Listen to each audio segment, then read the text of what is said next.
All right, well, we'll get going. So welcome to the Explorer program for CDC NEARS, webinar number 3. Glad all of you can make it today. We'll go ahead. I want to go over some housekeeping with you today.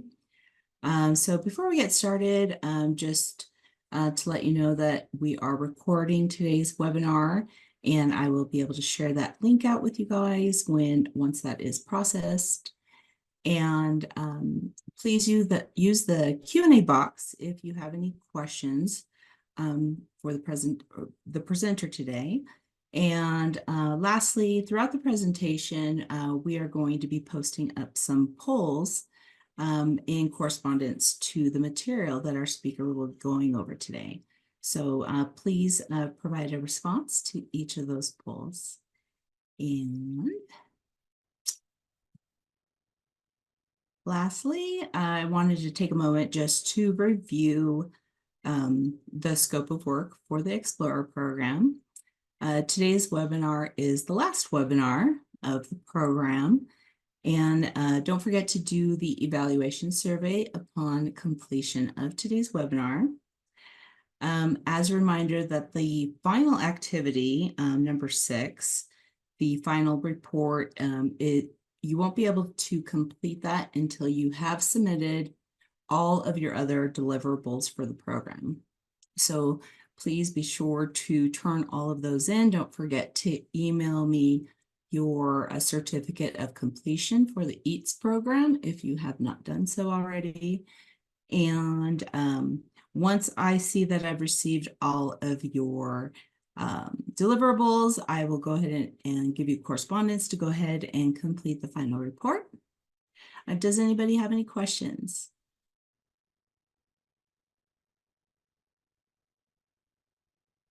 All right, well, great. Then I will go ahead and pass it over to Megan Holst, who's a member of CDC's NEARS team.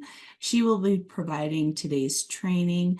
Megan, the floor is all yours. I will stop sharing my screen so you could go ahead and share yours. All right. All right, should be pulled up. Let me know if not. It's ready to go. It's perfect. Okay, well, welcome everyone. My name is Megan Holst. I am with the CDC NEARS team. I'm an epidemiologist. And today I am going to go over an introduction to the NEARS forms. Nicole should have emailed you guys the NEARS instrument and the manual, and you're welcome to have that up while we do the exercise later on in the presentation. They'll be really helpful. I encourage you to use them. Hopefully you had a chance to kind of glance over them. So while I go through a few of the first slides, pull that instrument up, I'll give you a quick review of the NEARS forms, show you some resources to help you fill out the NEARS forms, and then we'll move into the outbreak exercise. So I think Dr. Brown covered this in a previous session, but these are the parts of NEARS. So there's 7 of them. I'm going to go over them briefly, and I know it's a lot, but sometimes you might not fill out some of these forms. For example, the positive samples, if you haven't taken any samples, you wouldn't complete that form. So the length of your NEARS forms can vary. So part 1 is general characterization of the outbreak and outbreak response. So this characterizes the outbreak associated with the environmental assessment. So some examples of variables here: IDs for other surveillance systems, the number of exposures, and suspected or confirmed pathogens. Part 2 is the establishment characterization. So this gathers basic information about the establishment's menu, food offered, and potential language barriers. Part 3 is the manager interview, characterizes the policies and practices in the establishment based on a manager interview. So some of those variables are kitchen manager certification, languages spoken in the establishment, and the type of training that food workers have. Part 4 is the establishment observation. So this collects information about the food establishment based on observations of the facility and the practices used during the environmental assessment. Pretty self-explanatory, anything you'd observe in the kitchen environment: number of hand sinks, temperature of cold holding units, and if you observe any evidence of cross-contamination. Part 5 is confirmed or suspected foods. So this captures specific information on the food suspected or confirmed in the outbreak, the food item, how it was implicated, and the food preparation process would be captured here. Part 6 is positive samples. This is any information on environmental sampling. We don't collect information on clinical sampling. So this would just be any sampling you're doing in the observation. And then part 7 is contributing factors. If you're not familiar with contributing factors, they're the practices that most likely contributed to the outbreak. So this is the how. How did the outbreak occur? This is a preset list of factors, and they're broken down into contamination factors, survival factors, and proliferation factors.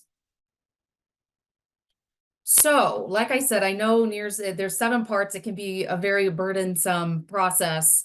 But some of our sites, our NEARS sites, have made some really great resources to help them with data collection. So first is a fillable PDF. So we actually have the NEARS form in a PDF where you can fill it out in the field. It's the same layout as the NEARS platform. You can't actually upload the PDF to the system, but it's laid out in a way that when you're going through the system to input the data, it's just a really helpful layout. And so sometimes the investigators will fill this form out in the field, and then they'll email it to their admin who will report the data. So it's particularly helpful in the situation where the data collector is not the data reporter. We also have a REDCap database. Our Tennessee site came up with this. So if you're not familiar with REDCap, it's a secure web application for building and managing data. So it kind of creates a data library, and it can talk with other applications like Excel and stat software like SAS or R. It can be used in the field as well. So you could have that on, let's say, an iPad to fill in the data fields. And the data can be shared with multiple users. So if you have people who need to verify your data, or if you're just disseminating the data, it's a great application for that. We also have a bunch of field guides. So we made a Food Shield. Community Food Shield is just a collaborative website to share resources between agencies. So we have a whole kind of site resource folder with a lot of great resources to help you fill the NEARS forms out. One of them is an at-a-glance guide for environmental assessments. It's a 1-pager with some reminders of before you leave the office, grab this resource, understand this about the outbreak. And then the other part is, things to remember before you leave the establishment. So make sure you observe this, NEARS collects this data point, make sure you have that. We also have a field focus guide. So this is a resource that provides guidance for where to focus your efforts while in the field. So it'll walk you through risk factors relating to the suspected or confirmed pathogen and suggest some control measures. Okay, so we're going to move into the outbreak exercise. So again, hopefully you have the instrument or the manual pulled up. You are welcome to use that while we walk through this. Listed on the screen are the 7 parts that I just went over. Let's see. So what I'm going to do is I'm going to review some information from an outbreak. It's an actual outbreak that was reported to NEARS. And then I'll highlight a bit. And then Nicole will activate a poll, and you'll have to answer one of 8 responses. So it'll be the 7 parts of NEARS that you see on the screen. And then the 8th option will be it's not reported in NEARS. So you need to determine that piece of information from the outbreak. Where is it reported in NEARS, if any? And then afterwards we'll discuss. So I think we have maybe 7 of them, and we'll walk through that. And if you guys have any questions, feel free to come off mute or put it in the chat. Nicole, I think you're monitoring the chat, so let me know if anything comes through. So here's some outbreak information. So on October 10th, the health department identified 3 isolates of E. coli 0157H7. Upon this notification, environmental health was contacted and an outbreak investigation was initiated. Routine interviews of the 3 cases revealed that all had eaten food from the same restaurant between the dates of September 16th and September 25th. And no need to take any notes. Any information you need to answer the questions will be on the slide. So I'm going to take a little bit of this information and highlight it. So highlighted here in blue is on October 10th, the health department identified the isolates. And then environmental health was contacted and an outbreak investigation was initiated. So a poll is going to pop up. Nicole, feel free to activate it when you get a moment. And you need to determine, is this piece of information in NEARS? Would you report it? So yes, Nicole, I see the poll. Thank you. Did it come up? So, okay, great. it is up. Yes, I see it. Hopefully people can answer. So Again, feel free to use your instrument or your manual. So you need to determine, this is the date that the establishment was identified for an environmental assessment. Is this date reported in NEARS? If so, which part? And again, the answer could be it's not reported in NEARS. So take a moment. I'm going to give you a good amount of time. I'm actually going to put a timer on for about a minute for you to look through it. And this is just, we want you guys to practice using the form. So take your time, look through it, and then we'll discuss. Thanks, Nicole. I see some answers coming in. Yeah.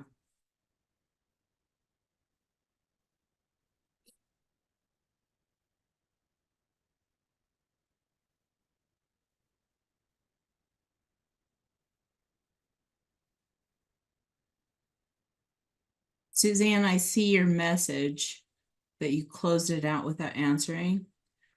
Oh, that's okay. I'm not that experienced with the polls on Zoom, Suzanne. Otherwise, I would try to relaunch it for you. The next one. You'll be on the next one, Suzanne.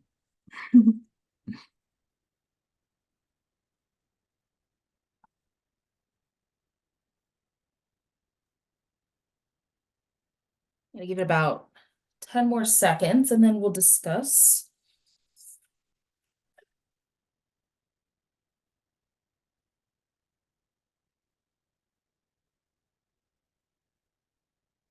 All right, I am gonna close the poll. Oh, thanks, Nicole. Okay, so yeah, most of you got it right. There we go. So it's in part 2. Oh, I'm sorry. Hold on. I'm getting confused. Okay, so yeah, part 2, the establishment, description, categorization, and menu review. So this is question 1. So it's date the establishment was identified for an environmental assessment. You will report it in that format. So we have used this variable in past research. I have some fun facts of how we've used these variables.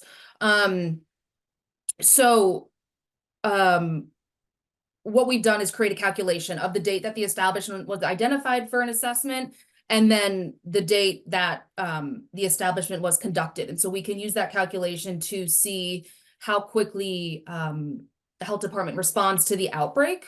And one of our publications found that a quickly initiated environmental assessment was associated with contributing factor identification during outbreak investigation. So we encourage that timely response to get to the establishment because we see that it helps you identify the contributing factor and understand how the outbreak occurred.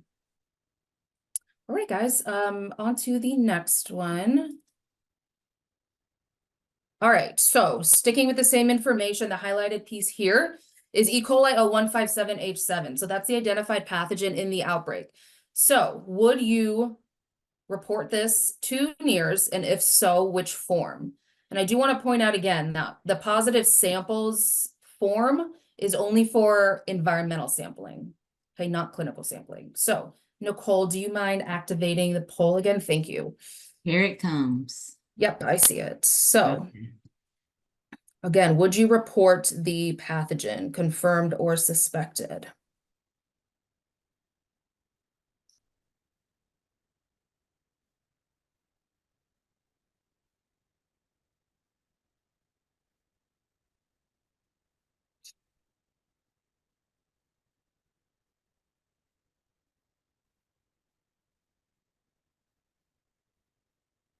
All right, I see some responses coming through. Thank you, guys. Keep them coming.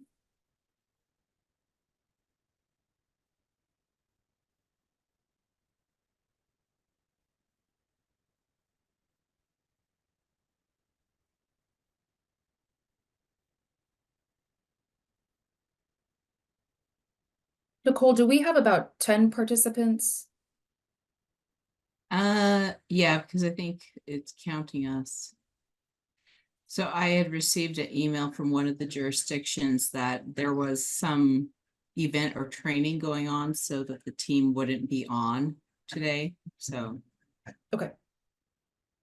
All right, guys, I'll give it about 10 more seconds and then I'll close it.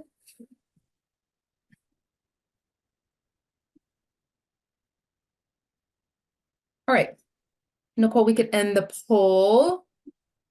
There's the All result. right, good job. Some of you got it. Let me close this out. All right, let's discuss. So this is it, reported in part one. Again, remember that positive samples form is only for environmental sampling. So you'll report the pathogen in part one, and this is general characterization of the outbreak. And so when you report this, it'll be question 7, was a primary agent identified, and you do report suspected or confirmed pathogens. It'll open up another question and to identify the agent, and that'll be a pick list of most every possible pathogen that would be reported, including chemical and physical hazards. And then there's another option as well. And some of you will see in the manual, there's a link to confirmed diagnoses definitions on the CDC website to help you out. And you can report more than one pathogen per outbreak. And so we do use this pathogen data frequently in summary data we publish on NEARS. We've done 2 of these surveillance summaries. It's just descriptive data on NEARS in the morbidity and mortality weekly reports, also known as the MMWRs. So it's some really interesting data, just environmental health data from foodborne illness outbreaks. And there's also some research being conducted this year to understand the top contributing factors for viral and bacterial outbreaks. So again, that's just understanding the most common reasons for how these 2 different types of outbreaks occur. Some really interesting research. So on to the next one. So some more information, epi findings. So cases were identified through routine laboratory surveillance and interviews with restaurant patrons, identified through credit card receipts and a case control study. Interviews were conducted with 38 patrons, 11 cases were identified. The most common symptoms were abdominal pain and cramping and diarrhea. 4 patrons were hospitalized due to their illness. The median incubation period was 3 days, and the median duration of illness was 7 days. So the highlighted portion is a case control study was conducted. So Nicole, if you'll pull the poll up again. So this is a type of epi investigation method that was conducted during the outbreak. Would you report these investigation techniques to NEARS? And remember, there is always an option to say it is not reported to NEARS. So I'm going to start a timer.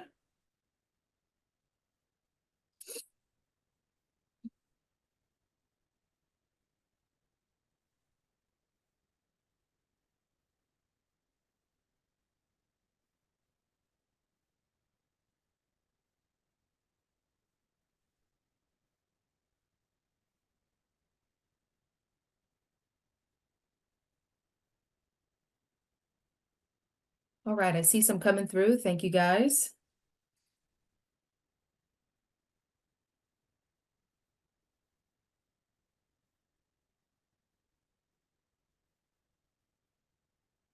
This one's kind of tricky.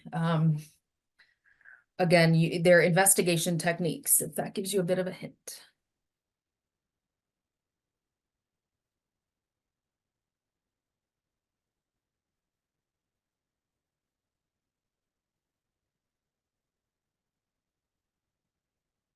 We're at about 10 more seconds.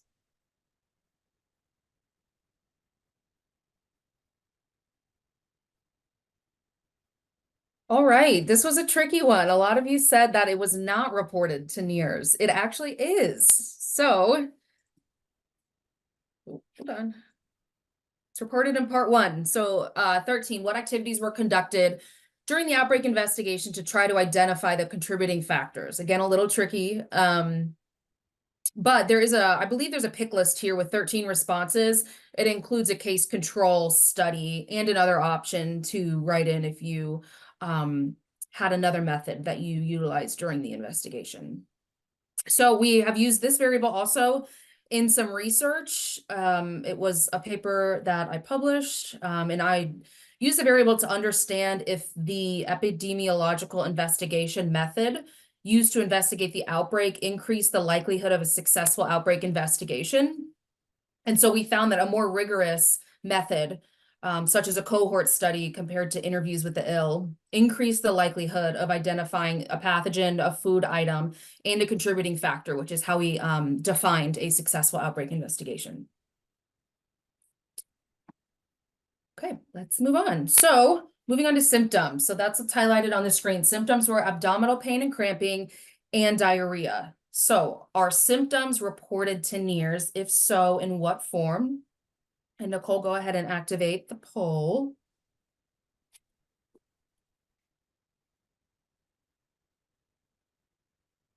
There we go. Thank you. Mhm. Start a timer. All right, again, so are symptoms reported in NEARS? If so, which form?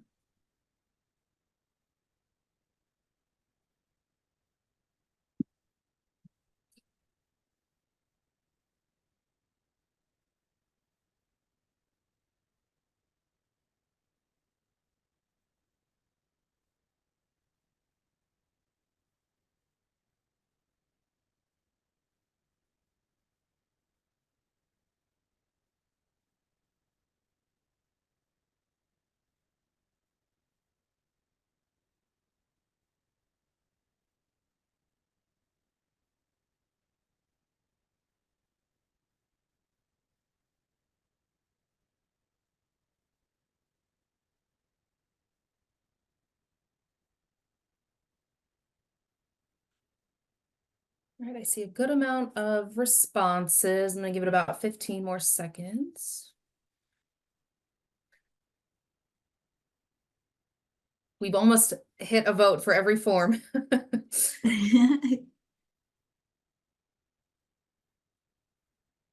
All right, let's go ahead and close it. Okay. All right. Oh, I see one winner. This was a trick question. It is not reported in NEARS. This is actually reported in NORS, which is the National Outbreak Reporting System, also a surveillance system managed by CDC. So NORS collects more of the epi and lab data, whereas NEARS collects more of the environmental health data. So every state and local health department report to NORS. As you know, NEARS is voluntary. We do hope you'll come on board, but it is voluntary. I think now we have about mid-20s for the number of sites that actively report to us. And so what we do annually is we match the NEARS and NORS data. So most every time we'll find a match for the NEARS data, right? Because that's a voluntary system. Everyone reports their outbreaks to NORS. So we try to match the NEARS outbreaks with NORS, and it creates this combined data set. And it gives you a really comprehensive view of the outbreak because it provides the epi, lab, and environmental health data. So it's a really interesting data set to work with. We have used this data set in, I think, 2 publications so far, one being the previous example that I talked about a successful outbreak investigation. All right, so let's move on to some environmental findings. This might be more interesting for you guys. So during the environmental assessment, inspectors observed that meat prep and vegetable prep were done in separate areas. However, employees reported that they used the same grinder for raw beef and the garbanzo beans used to make falafel. The grinding parts were removable and cleaned in the 3-compartment sink, then washed and sanitized again in the dishwashing machine. The cleaning process appeared to be effective, as there was no visible evidence of food residue in or on any of the grinder parts. Inspectors also observed falafel preparation and cooking. The finished cook temperature was measured at 198 degrees and was still rising due to heat gain. However, employees didn't routinely take temperatures of the falafels when cooked. So let's take a little information out of this. So don't think too much into this, but the highlighted part here is about the grinder parts being removable and cleaned, and how that they were washed and sanitized. So this was an observation. This was an environmental finding. So Nicole, go ahead and activate the poll. So is this information reported in NEARS? If so, what part? And again, we're not, we're just wondering about the part, not really the question. So go ahead, take a look and post your vote.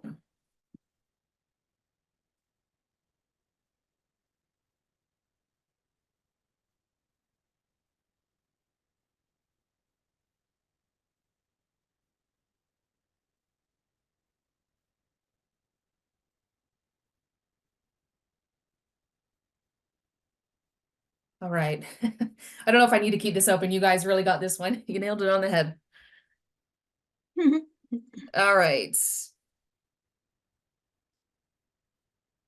Great job, guys. So yes, this is part of the establishment observation. It's question 18.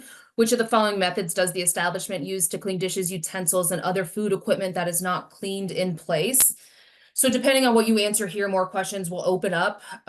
So for example, if you select mechanical washer, more questions will open up to ask you about, things like the wash cycle temperature. And a lot of questions are like this in NEARS, where if you say yes or respond a certain way, a few more questions will open up to get more information about that data point. Okay, we're gonna do one more with the environmental findings. So, the inspector observed the falafel preparation and cooking. So the finished cook temperature was measured at 198 degrees. So, you need to determine if any foods observed during cooking would be reported to NEARS. If so, which form? Nicole, go ahead and activate the poll, please. Oh, I'm so sorry.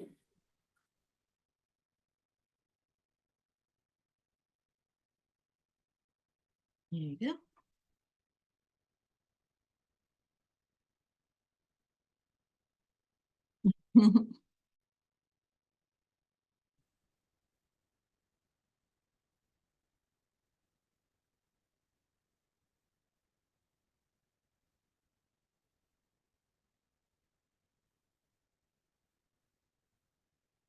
All right, I see some coming through. Thanks, guys. I'll give it about 10 more seconds.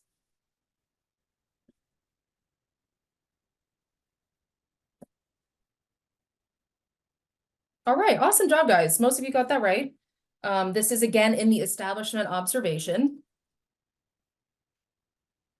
And it is question 15, are any foods observed during cooking? And so this also has a follow-up. And it's if the foods are measured during cooking, are they at or above the recommended temperatures? Okay, so we're gonna move on to the last question and give you some more information first. So we'll talk about contributing factors and environmental antecedents. So we talked about contributing factors. These are practices or factors that led to the outbreak. They explain how the outbreak occurred. Again, a preset list: contamination, proliferation, and survival. This list is on the CDC website. Even if you don't report to NEARS, I think it's a really great resource to kind of pinpoint how the outbreak occurred and help you implement some control measures. So the contributing factors in this outbreak were S1, that's survival, and number one. I think there's about 5 of them. So it's insufficient time and or temperature during cooking. C9 is contamination, number 9. That's cross-contamination of ingredients. And then we also have environmental antecedents. So these are the root causes of the outbreak. They explain the why. So you identify the contributing factors, you go a step further back and you understand the why, the root cause of the outbreak. This is the preset list as well. 5 categories here. So people, process, equipment, food, and economics. And there is an other option, just like contributing factors. And so we just made some really great resources to identify environmental antecedents. They're on our website under root causes if you're searching on the website. And there's 3 different resources. There's a small one, it's 1 page. It's kind of like an infographic that just lists the antecedents. And then there's a medium-sized, I think it's about 5 pages, so it gives you a little bit more information. And then the third is a field guide, and that's really for NEARS users. It goes really into depth of, if you observed this, then this might be the antecedent. So check those out. Again, I think they're still great resources. Even if you don't report to NEARS, it's really important to identify the root causes of outbreaks. So in this one, lack of training of employees on specific processes, lack of oversight of employees, and insufficient process to mitigate the hazard. So moving on, we know the contributing factors are reported in the contributing factors form. So where are the environmental antecedents reported? And I will give you a hint that they are reported. So response 8, you will not pick. So which form, Nicole, go ahead and activate the poll if you will, please. And you guys can identify where you would report the environmental antecedents.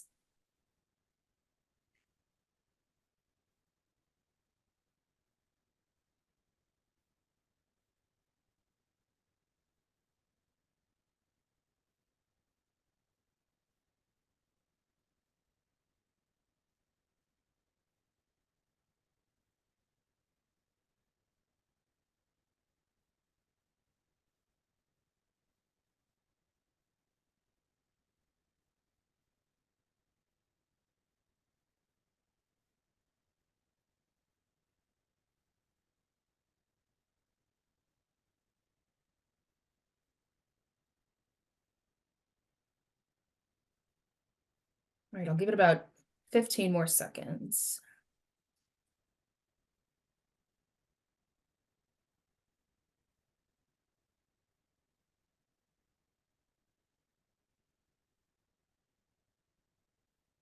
All right, go ahead and close it. This was kind of a trick question, because they are sometimes paired with contributing factors.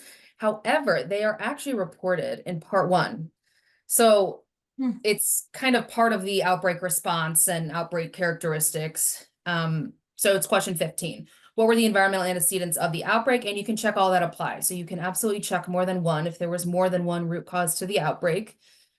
And then in question 16, you briefly describe any other information about the underlying causes of the outbreak. So sometimes users will take this open text field to explain why they thought that antecedent was the root cause of the outbreak. And it does help us with data analysis a lot. And we absolutely have used these in some of our research. There's a publication at the journal right now. It's a descriptive paper on environmental antecedents over 4 years. And a lot of great information in there. And the biggest takeaway from that is that the top 3 most reported antecedents are related to people. It's lack of oversight of employees and enforcement of policies, lack of training of employees on specific processes. So we see those 2 in this outbreak. And then the last is a lack of a food safety culture. And so those are the top 3 antecedents, which it's really interesting, and that should be published soon. So keep an eye out for that.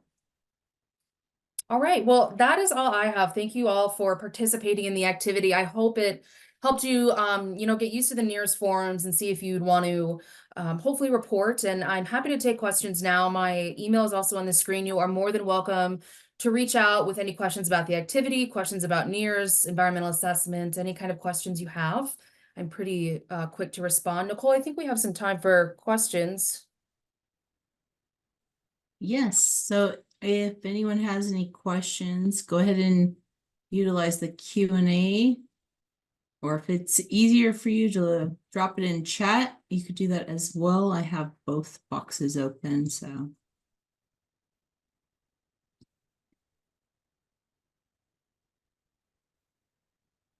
And if you think of a question later, feel free to send it. If you don't remember Megan's email, you can send it to me and I will forward it along to Megan. We also have the NEARS box, the NEARS at cdc.gov. I think that's been included in some materials. So one of my teammates monitors that. She's very quick to respond. So please don't hesitate to reach out with questions. Oh, you're welcome, Suzanne. Suzanne said this was very helpful in navigating the manual. Oh, good. Thank you. I'm glad you found some value in it. Great. All right, everyone. I don't see any questions coming through, so we will go ahead and close it up. Don't forget to do your evaluation survey. I believe I shortened it up so it's not as long, so it won't take you very long. So thank you all for being here today, and I will send out the recording link as soon as it gets processed. Thank you. Thanks, Megan. Bye, everyone. Bye, everyone.